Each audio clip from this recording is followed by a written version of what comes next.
C'était juste avant le début du confinement. Ce couple a eu la chance de vivre la naissance de leur enfant ensemble. Mais pour d'autres, désormais, ce moment unique ne se déroulera pas forcément comme ils l'avaient imaginé. En pleine crise du coronavirus, les services de maternité sont confrontés à des difficultés inédites. Cette personnel de santé travaille dans un hôpital de région parisienne et a préféré s'exprimer anonymement. Elle nous explique la prise en charge des femmes enceintes contaminées par le Covid-19 alors qu'elles vont donner naissance à leur enfant. Après l'accouchement, de strictes mesures sont prises, même si elles sont difficiles à vivre. À partir du moment où on a une suspicion sur la maman, on fait les tests sur la maman et par précaution, on les sépare. C'est une séparation qui dure au minimum 3 jours, le temps d'avoir tous les résultats d'analyse et d'être sûr, et qui peut au maximum aller jusqu'à 14 jours. On essaie de maintenir un lien en envoyant des photos. C'est difficile. C'est difficile parce que être séparé de son bébé à la naissance, c'est pas ce qu'on souhaite, quoi. De plus en plus d'établissements interdisent désormais aux pères d'assister à l'accouchement.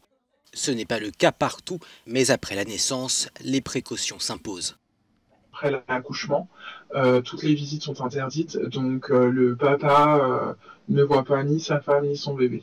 Une situation de crise qui fait peser une pression supplémentaire sur les épaules des soignants, d'autant plus que le matériel de protection n'a pas toujours été disponible en nombre. Au départ, on n'était pas du tout assez équipés. On prenait nos précautions comme d'habitude.